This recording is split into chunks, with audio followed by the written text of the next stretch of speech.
اللہ کا احسان سر، آپ سنائیں خیریت سے؟ ٹھیک ہے جی جی شکر ہے. ذرا تسلی سے 2-3 منٹ لیں اور اپنی بات چیت آرام سے بتائیں. السلام علیکم جی، میرا نام امجد یعقوب ہے، میں لاہور کا رہائشی ہوں. مجھے لیور کا کینسر ہو گیا تھا، آج سے تقریباً کوئی 2.25 سال پہلے کی بات ہے.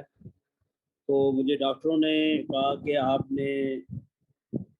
آپ کے پاس 15 دن کا ٹائم ہے، یا تو لیور ٹرانسپلانٹ کرائیں یا پھر ہم آپ سے معذرت کر لیتے ہیں. لیکن میرے اتنے شاید وسائل نہیں تھے، تو میرے بھائی نے مجھے ڈاکٹر عثمان صاحب کے بارے میں بتایا کہ آپ ان سے رابطہ کریں. میں نے ان سے رابطہ کیا، انہوں نے مجھ پہ شفقت کی.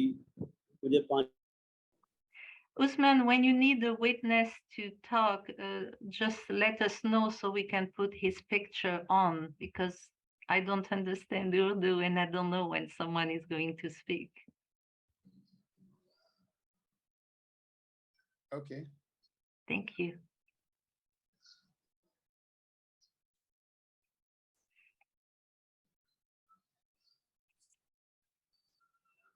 Good morning. Good morning. Okay, 1 minute. Okay, I think I should start now. Welcome everybody.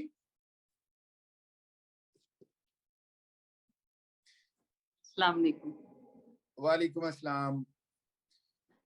ہم آج پھر یہاں موجود ہیں. موضوع گفتگو ہمارا ہے ہوپ میڈیسن، امید پانی. ہمارے درمیان چند ایسے لوگ موجود ہیں جو بہت عرصے سے ہمارے ساتھ جڑے ہوئے ہیں امید پانی کے حوالے سے. ان میں سے ایک شروع کے لوگوں میں سے فرانسواز بیکے. She is here with us for a long time, many years. She is helping with the websites, with the promotion, with so many other technical things. Then now we have Cecil Becke. She is also helping a lot in the background. اور ہمارے ساتھ ہیں نجمہ آپا. انہوں نے 2017 سے شاید شروع کیا تھا یا شاید اس سے بھی پہلے، اور اللہ نے ان کو توفیق دی، اور کراچی اور اس کے گرد و نواح میں ہزاروں کی تعداد میں جو امید پانی بانٹا گیا وہ ان کی کاوشیں ہیں. اور بہت سارے لوگ وہاں پہ جو اس وقت کراچی سے جڑے ہوئے ہیں، اور ظاہر ہے ہزاروں جو ان پڑھ تھے جو یہاں تک نہیں پہنچ سکتے تھے. وہ نجمہ آپا نے بہت زیادہ خدمت کا جذبہ اور لوگوں سے ہمدردی، اور اس کے ساتھ ساتھ انہوں نے بہت زیادہ ویڈیوز بنا کے ہمارے ساتھ شیئر کی. اس کے علاوہ 2-3 اور ایسے لوگ موجود ہیں، جن میں ایک ہی امجد یعقوب صاحب ہیں. یہ بھی کافی عرصے سے پانی بانٹ رہے ہیں اور اپنی ویڈیوز بنا کے لوگوں کے ساتھ شیئر کرتے ہیں. اور آگے ان کے بھائی ہیں پنڈی میں، ان کے توسط سے وہ کہیں سی ایم ایچ میں ہوتے ہیں، تو وہاں پہ بہت زیادہ لوگ پانی سے مستفید ہو رہے ہیں. اب یہ ہمارے ساتھ حکیم ظفر صاحب بھی موجود ہیں، اور یہ خود بھی 1.25 سال سے زیادہ ہو گیا اسی علاج پہ ہیں. پچھلی دفعہ انہوں نے اپنے بارے میں گفتگو بھی کی تھی. آج کچھ مسئلہ ہے وائس کا، اس کی وجہ سے یہ ابھی کیری آن نہیں کر سکے. اس کے علاوہ عبدالغنی صاحب موجود ہیں، اور ظاہر ہے ان کے ساتھ سیف اور عبدالصمد، یہ بچے ہیں لیکن شروع دن سے، اور نادیہ.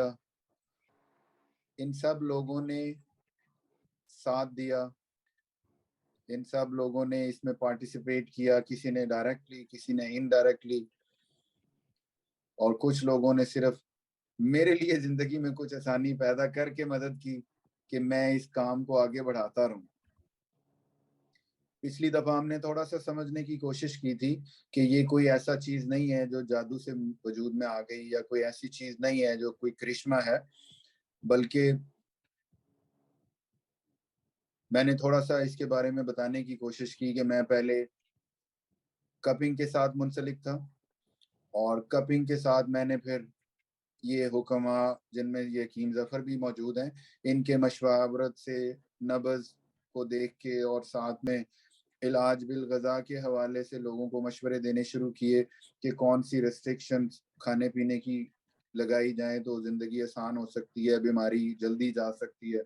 لیکن میں نے محسوس کیا کہ لوگوں کے لیے یہ بڑا مشکل کام ہے کہ وہ پرہیز کریں. اور پھر ہمیں پتہ ہے کہ دنیا میں ایسے علاج موجود ہیں جن میں کوئی بھی آپ کو یہ نہیں کہتا کہ آپ نے پرہیز کرنا.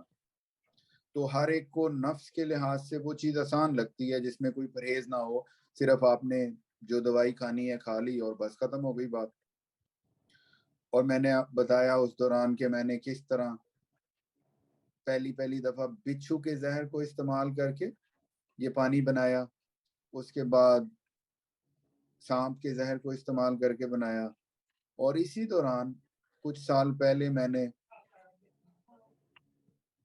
گنے کے سرکے کو پروسیس شروع کیا تھا. بہت سالوں میں وہ مکمل ہوا. پھر میں نے ان چیزوں کے علاوہ ایک اور چیز سامنے آئی جس کو ریڈیونکس کہتے ہیں, اس کے کوانٹم فزکس کے ہر ایک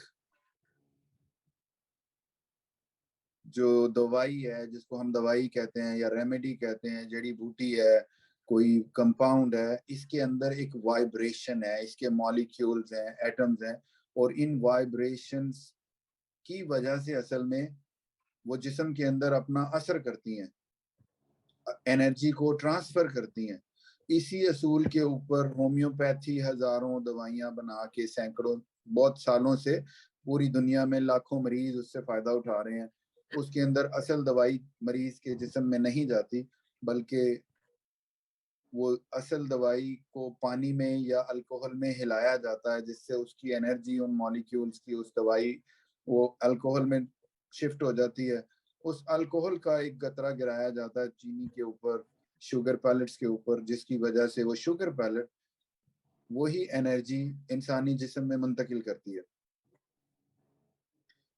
ان ساری چیزوں کو دیکھ کے, اور اس کے ساتھ مجھے موقع ملا, ایک میرے دوست تھے جو فوت ہو چکے ہیں, انہوں نے مجھے تعارف کرایا بروس کوپن لیبارٹریز کا, جو کہ جرمنی کی کمپنی ہے, اور وہ ایک ایسا کمپیوٹر بنانے کا دعویٰ کرتی ہے جس کے ذریعے وہ انسانی بال, خون, تھوک یا ناخن, کوئی بھی ایسی چیز جس کو وہ وٹنس کہتے ہیں, جس کے اندر انسان کا ڈی این اے موجود ہے, اس کو وہ جب اپنے کمپیوٹر کی باسکٹ میں رکھتے ہیں یا بکٹ میں رکھتے ہیں, جو ایک خانہ انہوں نے بنایا ہوتا ہے, تو وہ کمپیوٹر اس انسان کے بارے میں معلومات اخذ کر لیتا ہے, چاہے یہ انسان دنیا میں کہیں بھی ہو.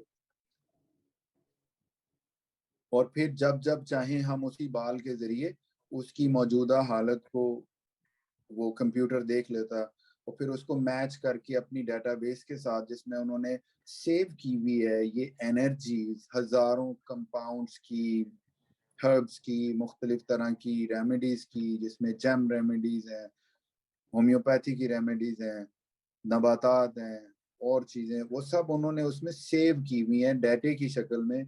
اب وہ اس کمپیوٹر میچ کر کے بتاتا ہے کہ اس مریض کو کون سی چیز درکار ہے, کون سی دوائی کی انرجی اس کو بہتری کی طرف لے کے جا سکتی ہے. پھر وہی کمپیوٹر اس کو براڈ کاسٹنگ شروع کرتا ہے, یعنی ہم اس کو بتا دیتے ہیں کہ اس مریض کو جس کا یہ خون ہے, یہ بال ہے یا ناخن ہے, اس کے لیے اتنی مقدار میں فلاں دوائی دن میں اتنی دفعہ براڈ کاسٹ کی جائے. اب دلچسپ بات یہ ہے کہ اس ساری چیز کے پیچھے اصل میں انسان کا اپنا ذہن اور اس کی طاقت ہے جو اللہ تعالیٰ کی بنائی ہوئی ہے, اور اس کو پالش کیا جا سکتا ہے, اس کو بہتر بنایا جا سکتا ہے. تو میرے ایک دوست نے مجھے ایک صاحب کے بارے میں بتایا جو کہ تقی عثمانی صاحب, شاید آج بھی زندہ ہیں, لاہور میں ہی کسی جگہ پریکٹس کرتے ہیں, اور مجھے اتفاق ہوا ان سے ملاقات کا, اور ان کو میں نے دیکھا کہ وہ کس طرح اس علم کو استعمال کر کے اپنے میز پہ پڑی ہوئی سینکڑوں دوائیوں میں سے مریض کے لیے 1, 2, 4 دوائیاں چن لیتے ہیں, اور اسی وقت اگر ان کو کوئی کال کر رہا ہے کہ جی میں فلاں شہر میں ہوں اور مجھے یہ مسئلہ ہوا ہے, تو وہ اپنے اسی علم سے اس کو دوائی براڈ کاسٹ کر لیتے ہیں. یہ 2014 کی بات ہے. اس وقت میں نے پھر اسی انداز میں اس کے اوپر کام شروع کیا. سب سے پہلے میں نے اس کو استعمال کر کے کپنگ کے لیے پوائنٹس منتخب کرنے شروع کیے تو اس کا فائدہ یہ ہوا کہ جہاں مریض کو 10 12 14 کپ لگوانے پڑتے تھے اور ہر کپ میں لامحالہ 10 15 20 کٹس لگتے ہیں، تکلیف دہ عمل ہے، تو جب میں اپنے علم سے اس کو چیک کر کے 2 1 2 3 جگہوں پہ کٹ لگاتا، ایک تو اس کے نتائج زیادہ اچھے تھے اور مریض کے لیے آسانی ہو گئی، اس کی تکلیف بہت کم ہو گئی۔ پھر اسی کو آگے بڑھا کے میں نے پہلے اس کو غذا کا علاج اور غذا کی پابندیاں اسی علم کی بنیاد پہ بتانی شروع کی کہ دوائی کو اور مریض کے جسم کو میچ کیا جائے، جو اس کی ڈیفیشنسی ہے اس کو دور کرنے کے لیے کوئی چیز دی جائے اور جو اس میں زیادتی ہے اس کو بند کیا جائے۔ پھر میں نے ہزاروں دوائیوں کے سیمپلز اکٹھے کیے، جو اچھے دواخانے تھے ان کی دوائیاں اکٹھی کی، جو سینکڑوں سالوں سے ان کے آزمودہ نسخہ جات تھے ان کے سیمپل اکٹھے کیے، اور پھر ان دوائیوں کی انرجی کو اپنے اس علاج کا حصہ بنایا۔